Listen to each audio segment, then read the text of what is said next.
What's up, gang? It's Dominic D'Angelo of AdFreeShows.com, SEScoops.com, and OneTrueSportTV.com. And it's Tuesday, but it's a Rumor and Innuendo Tuesday. And per usual, I'm here with Mr. Robert Karpelis, WWE Creative _, former WWE writer. Robert, how are you today? Happy Tuesday. I'm going to pretend you're not wearing a Jets hoodie here today. Yes, happy Tuesday, everybody. Obviously, there's one thing and one thing only that we are going to talk about today, and that is the exciting news of Billy in the CW, as today is EC3's birthday. Oh, EC3 of the NWA. So happy birthday to Ethan Carter III. Look, he's one of my favorite interviews. I've interviewed him a couple times. Just a really good guy. Yeah, happy birthday to him. Big Cleveland Guardians fan. Oh yeah, known him forever. He is a great dude. Big fan of him. Well, that's all we got for you today. Thanks for. Oh wait, nope, sorry. No, I guess we got to talk about yesterday afternoon's Monday Night Raw. That's correct. Let's give some shout outs to some folks in the chat here. We got Joseph Wade Walters, Morning Rumor Heads. Then we got Dre Owens, Good Morning Rumorites. Afternoon Raw may be my new favorite thing. Insert Blue Chew read. Ooh, interesting. Afternoon Delight, if you will. Eric Marone says, need a wellness check on that 10-year-old that John Cena called out in the middle of that promo. Yeah, that was a rough moment there for little Gunther. It was a little good there. Augustus Gloop right there. Willie Thornbrew, thank you, John Cena. Best heel turn since Hogan. Interesting. Alt Jake takes on the Cena Nation is burnt to a crisp after last night. Roasted, toasted, and burnt to a crisp. It. And hello to Johnny Disco. All right, Robert. Let's not waste any more time.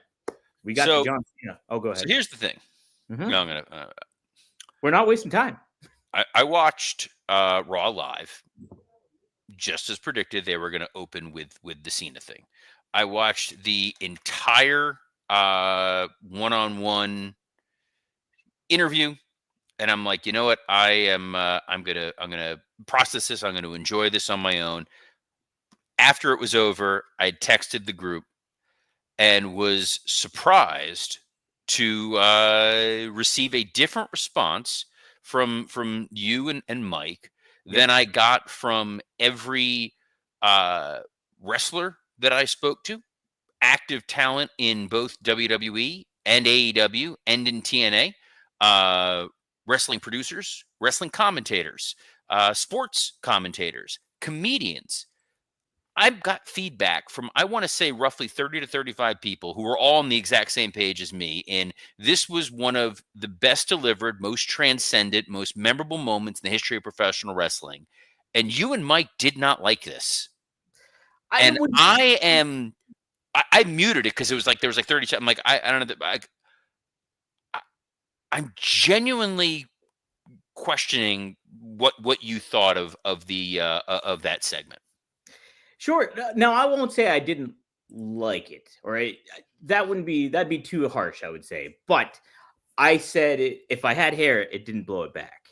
I thought it was very paint by numbers when it comes to, hey, screw you fans. Whereas the setup with it gave me different expectations of, him aligning with The Rock, deciding to make this move.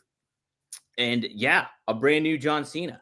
I just thought, now some of the content that he did say in there when it regards to like the fans and like spinning it differently for the fans that cheer him, Let's Go Cena fans, the kids in the shirts, everything like that. I thought that was pretty clever. I did think the aspect of him saying that I'm not, even though I didn't like it, I think he should do a completely look change. But I do understand the reasoning he had behind it, and I thought that was clever. However, it did not feel, it felt like a babyface John Cena trying to play a heel. And just kind of what we got. It just didn't resonate that well with me. I did watch it a second time. And, I took a little bit more context into it. But yeah, I mean, as far as it going to be like, wow, he like really handled everything and just amazing. I'm still not really necessarily in that camp, I don't think, Robert, but perhaps you can convince me otherwise. I had said yesterday on the show that I was a little concerned as to how that crowd in Belgium was going to respond to John Cena. They were white hot for everything that there was on Raw. So I thought there was a possibility they were going to cheer John Cena. The Mhm. boos that John got were remarkable. It reminded me of that episode of Raw when Roman Reigns beat The Undertaker and he came out to the ring and then the crowd just did not stop. They understood the assignment. John understood the assignment and he built and built and built that tension. I thought the promo was masterful because it was not. Wrestling Old Head has a comment here that I completely agree with, which said Cena killed the cool heel effectively, in my opinion. If he would have come out different, the crowd would have loved it. Possibly, there was nothing cool about that John Cena heel promo. When Hogan turned heel and joined the NWO, it was about we're the coolest guys in the room and we're better than everybody else that's there.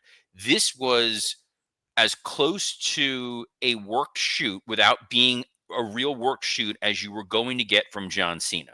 This is a man who came out there within the world of kayfabe, within the character of John Cena, and said, "Look, when I came here 25 years ago, when I was the prototype, when I was working in OVW and fighting my way up, and legitimately almost got fired from this company, nobody liked me. Nobody gave me the time of day, and I realized the only way I was going to be successful was if I kept winning." And that wasn't enough for the fans. And then I had to go out there and be this cartoon character. And that wasn't enough for the fans. And then I went out there and I had to sell t-shirts. And that wasn't enough for the fans. That no matter what I did, no matter what I said, no matter how I acted, you people bullied me. You people booed me. You people never truly supported me. And even those people that think that they support me, that wear my merchandise and hold up my signs and chant, "Let's go Cena," you're all full of crap too. And you're all self serving and you're all in this for your own agenda. And I want nothing to do with any of it. And there was a real palpable anger to that man that was talking in that ring, that it felt authentic. It felt believable. We know that that's not really how John Cena thinks and operates in 2025, but Sure. we would be lying to ourselves if we said there was not a kernel of truth to everything that he said when he was in there. That when he was the white meat babyface, when he was the Hogan of his era or the Austin of his era, he was not treated with the kind of respect that he truly deserved from the audience. And that does eat at you. He worked very, very hard. He kept himself in peak physical condition. He improved in the ring. He delivered great promos. He did all the media, all the press, all the make-a-wishes, all that. And it didn't matter. The audience just still wanted to boo him. And he still had to go out there and put on a smile and be happy. And it does get to you after a while, no matter who you are. So the fact that that is who that John Cena character became, and the fact that he's like, even when I say I'm retiring and I can't get the respect that I deserve from you people, and I hate you people, it's jarring to see and hear because he has been one thing and one thing only since his first babyface turn 20 plus years ago. And the stunned kid in the crowd was all that really mattered. When Cody came out, the pop that Cody Rhodes got, the chant that they got for Cody before, that interrupting John Cena to chant, "We want Cody," Yeah. that is why wrestling is incredible. That was the moment, because all of a sudden, this stopped being about John Cena as a heel. And instead, it became, we want to see Cody Rhodes beat the hell out of John Cena. That's where your money is. That's where your meal ticket is. That's your WrestleMania main event. If John Cena went out there and was the cool heel, or if John Cena explained everything that he meant to do, you have nowhere to go. But this was the John Cena, what felt like the real man unleashing on this audience of, you've put me through hell for 20 plus years, and I'm just supposed to continue to go out here and smile even as my career is over. To hell with you all. One of the texts I got from someone was, "I'm sad that he's retiring because you could do this for another 5 to 7 years." Oh, totally. Yeah. And this is an agent who understands the wrestling business, who understands physical limitations, and like, you could run with this heel John Cena character for another 5 years and make Right. a ton of money off of it. That Cody babyface pop solidified Cody as the A1 shining sheriff in town babyface, and that's the guy that you want to see beat up John Cena at WrestleMania. And if and when he fails, that's a hell of a story. So I'm like the whole aspect. I think Cena did a great job. I do, but I just don't think if you consider everything and you look at the historical context of famous heel turns and stuff like that, especially like Hogan, I know that's the big comparison and stuff like that. I think you want to add the stakes and everything to it by, hey, maybe a look change, a different change, and not just the attitude thing, because I think that just cements it even further of, wow, yeah. See, That but John I love the way that he subverted it, because he knows, he's a very smart man. He knows what's Sure. out there. He knows the Chris Van Vliet interview he did. He knows where he revealed, I had different gear made. I had a different song made. I was ready to go as a heel. So when he's like, I'm not a babyface, I'm not a heel, I'm me. And he goes, you don't get the different look. You don't get the different music, because that's who I am. I created this persona. I created this look. I created this song. That is my voice on there. Those are my royalties that I'm getting from this song. I'm not changing anything for any of you, because this is what I want to do. And because now I'm a John Cena who cares about John Cena and doesn't care about the fans, to hell with you all. So I love that he kept the attire and the song. It threw me at first, but when he touched on it, beautiful. You sold it. It sold you. Yes. Okay. Yeah. Sold my dog too. Well, yeah. Marty's all for it as well. And hey, my opinion, obviously, it doesn't matter, because it's like what the reception is and the perception is the key aspect of it all. So, like, while it didn't hit me and resonate with me as much as it did everybody else, that still doesn't mean it was not affected by any sorts of the imagination, because clearly, and that's okay. Not everything is going to hit everyone at all times, and that's kind of the beauty of wrestling. There's very rarely a moment in wrestling where everything is just unified the best. But in watching this, it was one of those things for me that I just sat back and just went, this is about as well done as this possibly could have been. And I was nervous they were not going to be able to follow up on it. In my opinion, I thought that they followed up on it, and it was incredibly satisfying. I felt like it really hit the spot. And guys, hey, speaking of things that are going to hit the spot, are you ready to optimize your nutrition this year? Factor has chef-made gourmet meals that make eating well easy. Dietitian approved and ready to heat and eat in just 2 minutes, so you can fuel right and feel great no matter what life throws at you, no matter what John Cena heel turn comes your way. With over 40 options across 8 dietary preferences on the menu each week, it's easy to pick meals tailored for your goals. You can be selfish like John Cena. You can pick Calorie Smart, Protein Plus, Keto. You tell them the proteins you want. You tell them the vegetables you want. You tell them the things you don't want, and they're not going to give you anything you don't like. You don't have to be like John Cena putting up with it for 20 years. You're going to get what you want, what you care about, and you're going to reach your goals this year with ingredients you can trust and convenience that can't be beat. So eat smarter with Factor. Get started at factormeals.com/factorpodcast and use code factorpodcast to get 50% off your first box plus free shipping. That's code factorpodcast at factormeals.com/factorpodcast to get 50% off plus free shipping on your first box. how about that? Robert, what did you think of Cody's follow-up, his retort to Cena? I thought that was super effective in a lot of ways. It's simple and short. Yes, you know what? Calling him a whiny bitch was effective. Something that we've learned with Kazuchika Okada is when you call somebody a bitch, it's a babyface move. Yes. And John served himself up as a whiny complainer, as a guy who's like, I don't like you fans. I don't like what you did to me the last 20 plus years. And even if there was some validity what he was saying, people don't want to hear that. So Cody going out there and saying, I don't want to wrestle this version of John Cena. I want the John Cena that we all knew and respected. So, get it right or pay the price, to continue the salute your shortsness of this episode. Camp Onawano, we hold you in our heart. Wrestling Old Head, Dom, do you think it came across as an on-the-fly response to his heel turn as opposed to a well-thought-out response? Or was it just him coming out as same old Cena? I think it was the latter, Wrestling Old Head. Well-thought-out response, I do. But just, it felt same old Cena in the same tone for me, I think, in a lot of ways. If that makes sense. Hey, so we do have a whole Raw to cover as well after this fact. Yeah, apparently there was a rest of this show. Yes. What do we want to just want to run down it, or what do We you? we can plow through it pretty quickly there. You know, they did the there was another sort of singular story throughout this entire episode. It was building up to the main event, the Intercontinental title match. So you Mhm. had Ludwig Kaiser versus Penta in a no holds barred match to put an exclamation point on that feud. Wasn't even a period. That was an exclamation point. Those two dudes went out there and beat the hell out of each other. And if you don't think they did, just look at Ludwig Kaiser's back. That guy was That was a bruised great up. match. It was a hard hitting match. It was a physical match. Kaiser being the cowardly heel, the fake surrendering when the chair got pulled out, and then ultimately getting laid out there.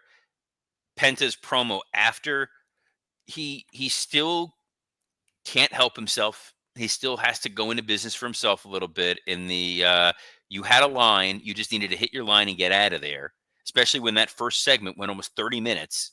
Yeah. And then he still has to be like, you know, Brussels, I love you, and just all you needed to say was, I want the Intercontinental title, not the Continental title that he challenged for. Though Penta versus Okada, I'd be there That'd be for pretty that. good. That'd be pretty good. Was this Penta's best match in WWE so far, Robert? Say it probably was. You know, he's a dude who works well when you have a little bit of the weapons involved. He reminds me of a certain co-host of yours who's known for his hardcore penchant. But enough about Greg Gagne. That's it. Let's continue on. We also had Dakota Kai versus Ivy Nile. We didn't cover it too much yesterday. Is there more to cover today, Robert? Crowd was white hot. This crowd, they were like when they were going nuts for a Dakota Kai Ivy Nile match. You're like, oh, look, I could get used to Raw every week at 3:00 in the afternoon, broadcast live from Belgium. Right. I'm okay with this. I like that when the crowd is into it, it makes the match more compelling than when they're just silent. And I think that the women felt that the interaction with the LWO being in there made a lot of sense. It furthered some storylines. It was good. Yeah, yeah. I also thought the contract signing was pretty good as well. But what did you think, Robert? Crowd loved contract signings. These are my people. These are legal fans, and this is why I like that. They're there for the law. And when Rhea came out, I joked that she clearly just must be a notary. Yeah, the fact that they were so into this entire segment, Io Sky felt like a true babyface. They already know, hey, we're booing Bianca. Bianca's already kind of the heel, even though she's not the heel, which is helping WWE immensely. But Mm-hmm. it didn't feel like, oh, I don't want to see Bianca Belair versus Io Sky. We want Bianca and Rhea. No, that crowd made it feel like we want Io Sky involved in this match somehow. And all due respect to Rhea Ripley, and I don't know Belgian law all that well. Mm-hmm. I do have a colleague who's in Brussels, and I could ask her. Oh, Who, ironically enough, her name is also Julia, spelt like the NXT Julia. But wow. she would be confused if I messaged her about this. But if you just sign a contract that you're not a party to, that does not make you a party to that contract. No. No, there's a clause at the top, but that's neither hide nor hair. I guess this is a way. Yeah, let's turn this into a triple threat. The real star of that segment was the table that chose to not sell for that power bomb. Not whatsoever. Not whatsoever. I think the follow up to Robert later on backstage was very, very effective. Bianca just coming in and like it seemed like she slugged Rhea like at that thing, and I'm like, all right, I'm getting into this a little bit more. Like I'm not a fan of triple threats and stuff like that, but they're getting the ball rolling with this, and I'm all for the ride now.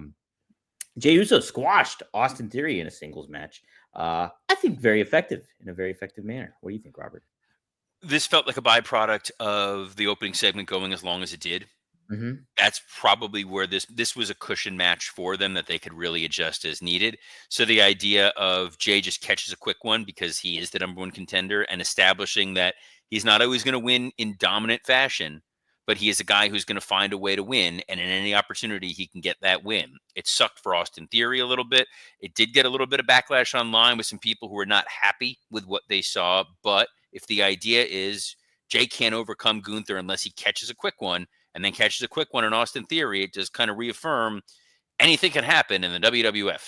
The guy who said that was front row at the Heat Knicks game. Oh yes. Yes, that was bizarre to see that Vince McMahon was. The light just changed when I mentioned his name. That was eerie. Yeah, Vince was at a basketball game. Green, nonetheless. Everything about this was genuinely baffling. Like Tracy Morgan getting sick and Growing then having up, to stop the game. I'm guessing was just Vince rebooking the Papa Shango angle. I think that was. I should check and make sure Tracy's okay because I love Tracy Morgan. But like, LWO American Made. I love this match. Fun, very fun match. American Made. Those guys are figuring it out.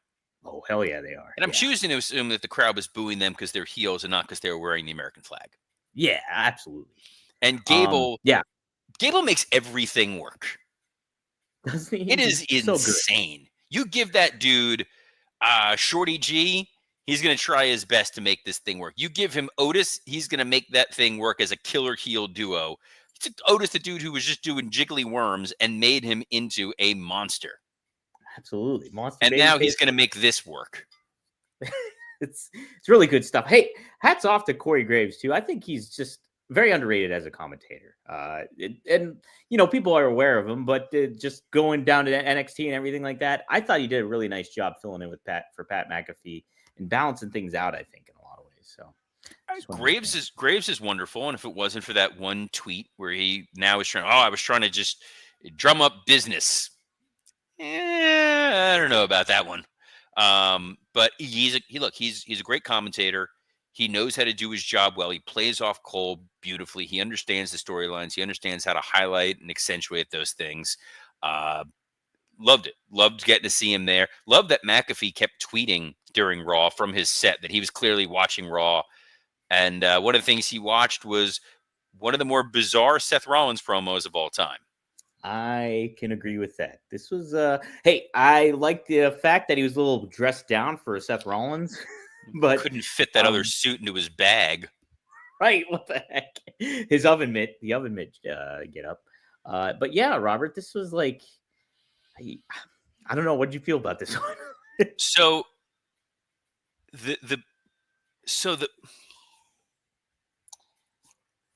last week we got the Roman Reigns return.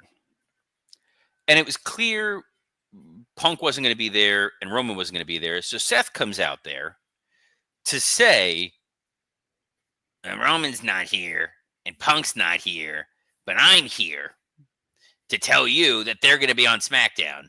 And that's where I'm going to be. But I'm not talking about it, but that's where I'm going to be. But you guys have been a great crowd. This felt like going to, if you've ever been to a taping of a TV show. Yeah.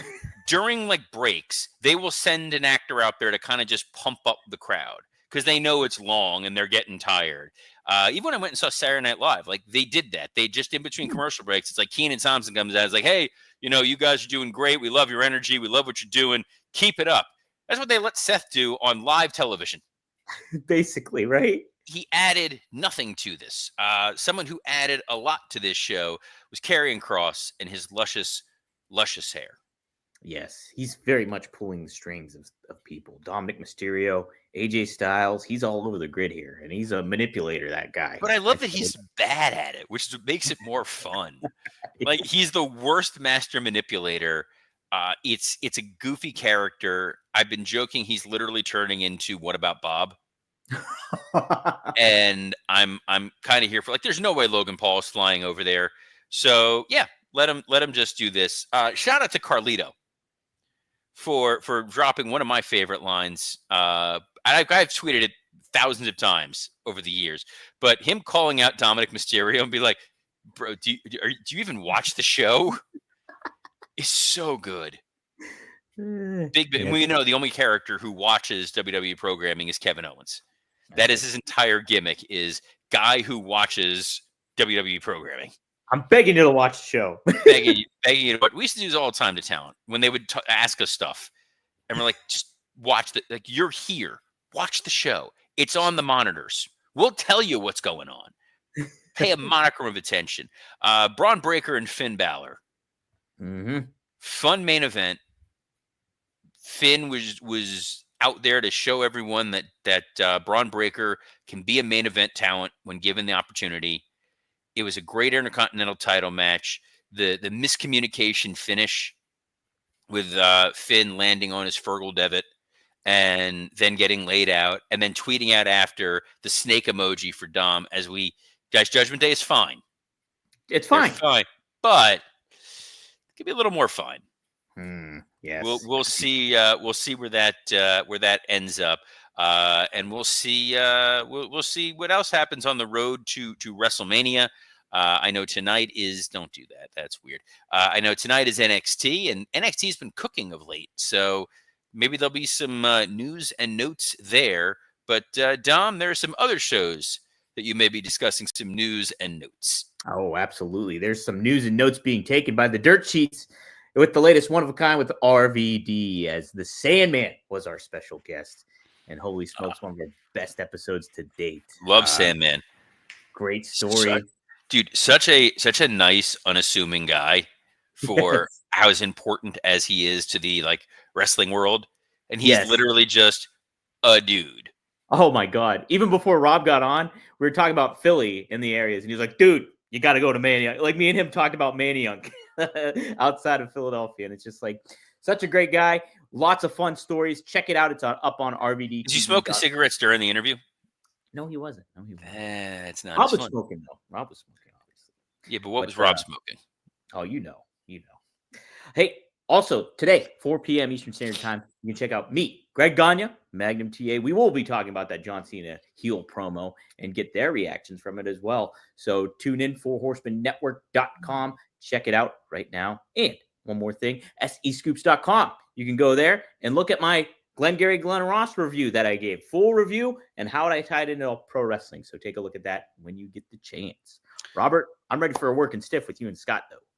Yes. So Scott Chapman and we'll be recording our Patreon actually in a couple hours today. So that'll be a lot of fun. We'll talking all the things going on with the John Cena heel promo and touching on other stuff within the wrestling world. And then we'll be back for our main flagship show this Thursday. You can catch that anywhere you listen to podcasts, with the same place you can get the audio version of Rumor and Innuendo on iTunes, Spotify, and the like. But you can also see us on a plethora of platforms live every Monday through Friday at noon Eastern, including the WWE Creative _ish X account, the @Dominic D'Angelo X account, the @SE Scoops X account, and on 3 separate YouTube channels on ad-free shows, Rumor and Innuendo, and Working Stiff. We appreciate you guys tuning in. Appreciate those folks that take the time to give us 5-star reviews across the board. Helps the algorithm, helps the show grow. We love being here each and every day. So on behalf of the only jet that matters, Dominic D'Angelo, I'm Robert Karpolis. Best of luck in your future endeavors. A giraffe's tongue is black.